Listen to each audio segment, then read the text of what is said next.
अंता उपचुनाव की चर्चा राजस्थान में पूरे प्रदेश में है। ऐसे में कहीं ना कहीं जिस तरह से अंता उपचुनाव को लेकर तमाम सरगर्मियां रही और शुरुआत से लेकर अंतिम दौर तक लगातार इस बात की कवायद रही कि आखिरकार कौन बाजी मारेगा। ऐसे में तमाम पत्रकारों ने खाक भी छानी, लोगों का मन भी जाना और मिजाज भी टटोला। हमारे साथ सीनियर पत्रकार हैं संतोष पांडे जी, जो लगातार इस उपचुनाव की घोषणा के बाद से अंतिम दौर के चुनाव तक वही रहे और लोगों से जाना कि आखिरकार लोगों के मन में क्या है, क्या किस तरह का कोई बदलाव यहाँ की जनता चाहती है, या फिर सरकार के साथ जाएगी या फिर निर्दलीय के साथ जाएगी, ये देखने वाली बात होगी। तीन बड़े कैंडिडेट, सबको पता है कि कांग्रेस से प्रमोद जैन भाया, बीजेपी से मोरपाल सुमन और निर्दलीय के रूप में नरेश मीणा, तीनों ने कोई कोर कसर कहीं छोड़ी नहीं है अपने प्रचार प्रसार करने में। तमाम नेताओं को अपने अपने पक्ष में बुलाने के लिए खूब यहाँ पर एडी जोटी का जो जोर है वो लगाया। अब जानते हैं उनसे ही कि किस तरह से का माहौल उनको यहाँ पर लगा है। पांडे जी, आपसे बातचीत करने के लिए धन्यवाद। बहुत बहुत धन्यवाद आपका, आपने मुझे पॉलिटिकल पंचायत पर समय दिया या बुलाया।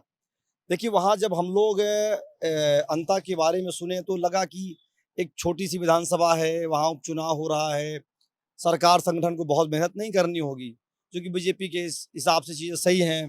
कुछ लोगों ने कहा कि सिंपैथी गेन की जाएगी।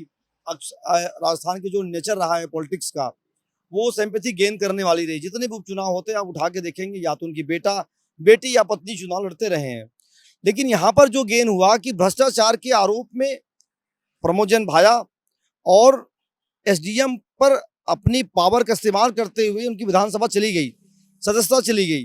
तो उस चीज को बीजेपी वहां पर भुनाना नहीं चाहती थी। उसे नुकसान होता कि भाई इनके विधायक इतने बदमाश हैं, इतने मजबूत हैं, इतने गुंडागर्दी करते हैं कि अधिकारी को डराते हैं, और देखिए विधायक सदस्यता चली गई। तो वो एक माहौल बीजेपी के लिए बड़ा ही नुकसानदायक हो जाता।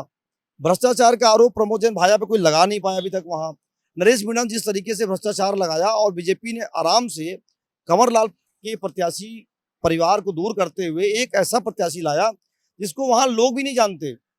तो जब तक लोग जाने तो चुनाव हो जाएगा, और 2.5 साल का मामला है। तो बीजेपी ने रणनीति बनाते हुए सबसे देर में प्रत्याशी लाया। तो अब मैं शुरुआत तो बता दी मैंने आपको क्या है। अब वहाँ के जो माहौल है, जब हम लोग वहाँ अंता गए 25 अक्टूबर को हम अंता गए, और वहाँ पर जब गए तो बारिश हो रही थी, माहौल समझ में नहीं आ रहा था। नहीं चुनाव यहाँ अभी ऐसे ही है, वैसे चुनाव चढ़ेगा 5 नवंबर के बाद। फिर हम 5 को भी गए, तो अब चुनाव पूरी तरह से बदल गया है। बयानबाजी, पावर, मसल, जितनी पावर पॉलिटिक्स की जो बातें होती हैं कि पैसा पावर और मसल पावर, सारी चीज़ें वहाँ यूज हो रही हैं। परसों आपने देखा होगा दारू पटने के वीडियोज आए, और जो राजस्थान कांग्रेस के प्रदेश अध्यक्ष डोटासरा, उनके साथ पैसे की बात आई, पुलिस पहुंच गई होटल में।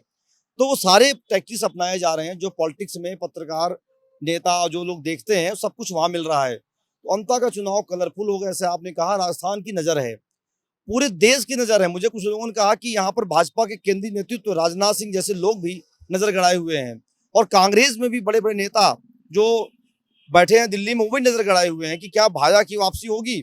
इसका बड़ा वजह ये माना जा रहा है इसके पीछे कि ये सेमीफाइनल माना जा रहा है, क्योंकि कोई अभी चुनाव नहीं है, और पंचायत चुनाव जब तक बीजेपी जाएगी तब तक के लिए परिणाम जो है उसके लिए अच्छा रहेगा या खराब रहेगा, ये जरूर डिपेंड करेगा। लेकिन संतोष जी, जिस तरह से कई लोगों की साख दाव पर नजर आती है कि कई लोग जिन्होंने अपना कैंडिडेट से ज्यादा, जो वहां पे प्रत्याशी, उनसे ज्यादा अपने आप को ले लिया है।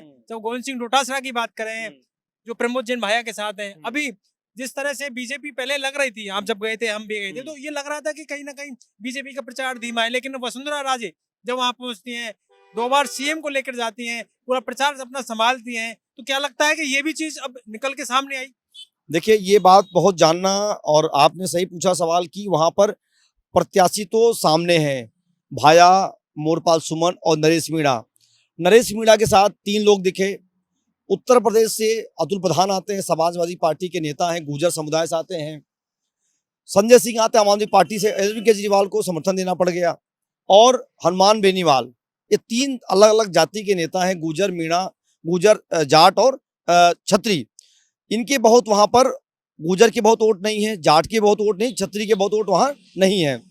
इन तीनों ने अपना समर्थन दिया, क्योंकि वहां जो हार जीत का फैसला होगा वो बहुत कम वोटों से होगा। तो जो ये छोटे छोटे पॉकेट्स हैं, गुजरों के मान लीजिए 20,000 वोट हैं या 18,000 जो लोग दावा कर रहे हैं। क्षत्रियों के भी कहे जा रहे हैं 5 से 10,000 के आसपास वोट हैं, और वहां पर जाट के भी 10,000 वोट की दावा किए जा रहे हैं। मान लीजिए अगर 5-5 हजार भी वोट आया तो 15,000 वोट हो गया।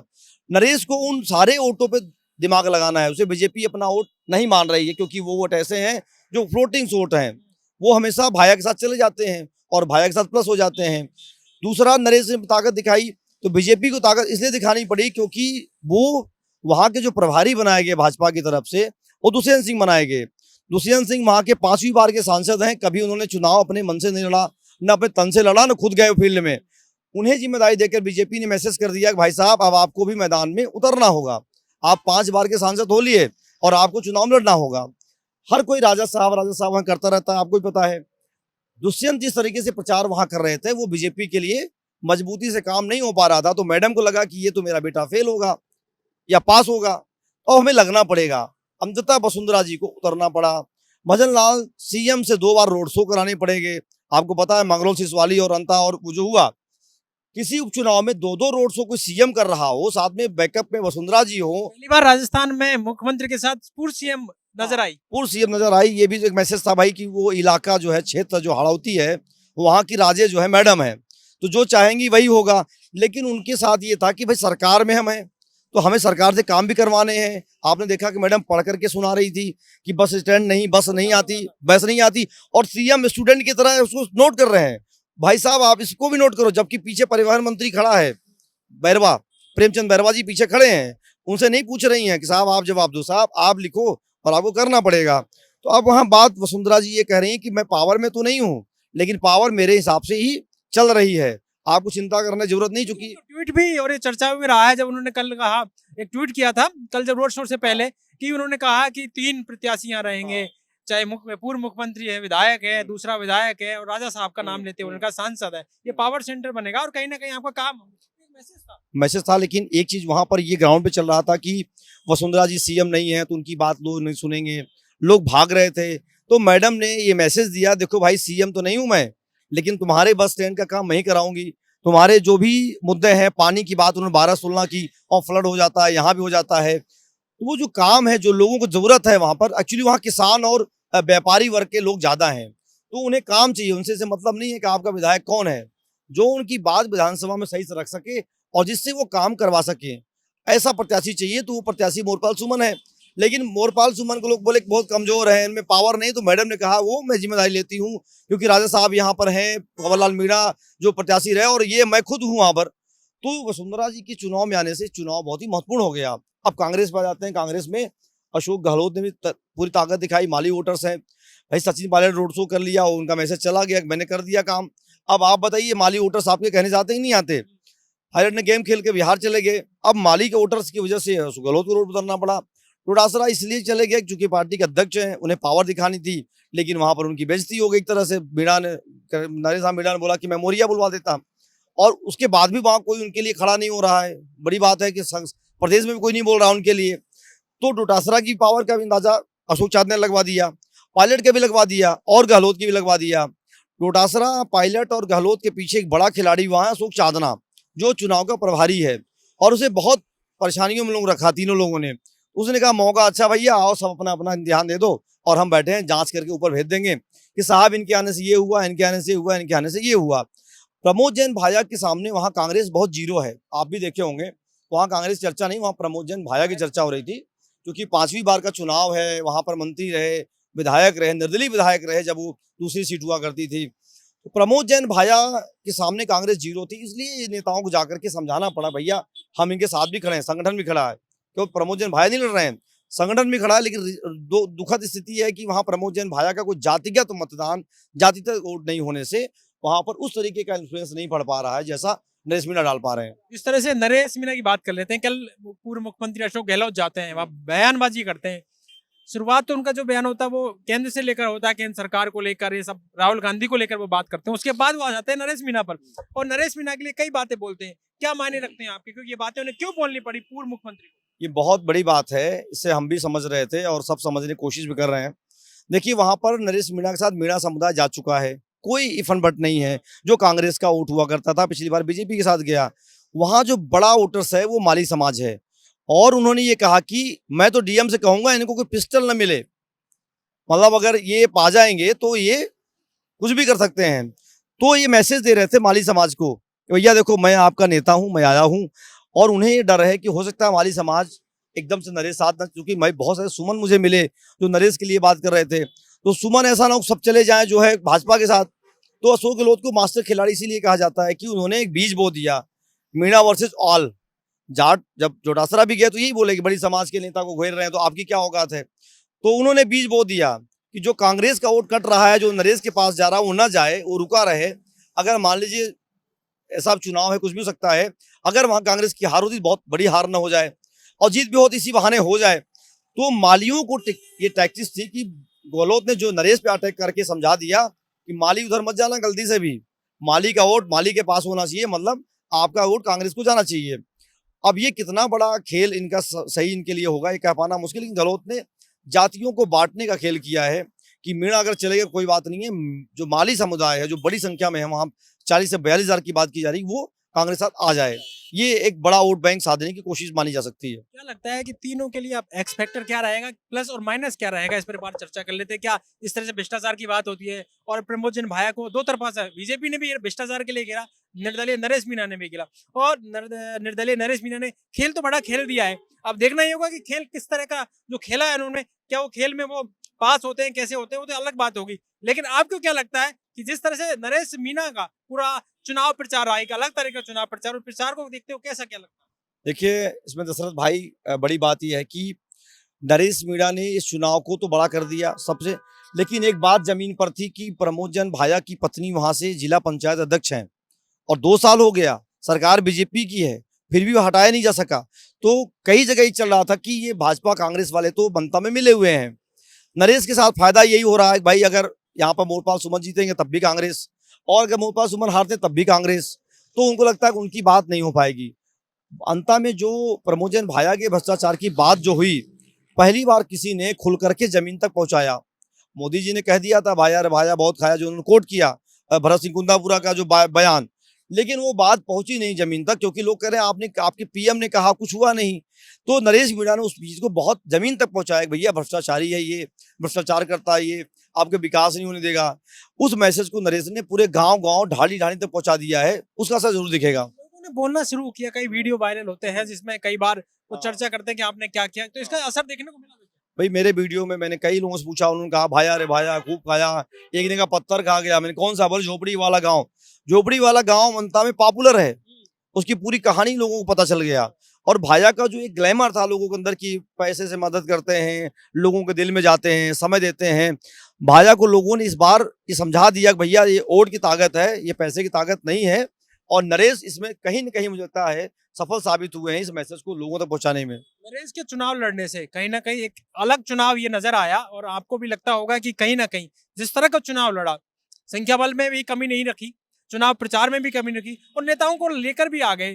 तो अब ये बताइए कि किस तरह का रहने वाला है, कैसा हार जीत का अंतर रहने वाला है, क्या कुछ रहने वाला है? देखिए वहां पर सीधा सीधी बात यह है कि हम लोग जब पहली बार गए तो प्रमोजन भाया का सब कहानी सुना रहे थे, भाया के साथ लोग मिले हैं, बीजेपी के लोग ही बिजनेस करते हैं। उसमें 2 नेता कोटा के हैं जिनकी चर्चा हो रही थी, उसमें कुछ लोग झालावाड़ के थे, कुछ लोग दिल्ली के थे, सबकी चर्चाएं आई, सबके वीडियो ऑडियो सबने देखा सुना।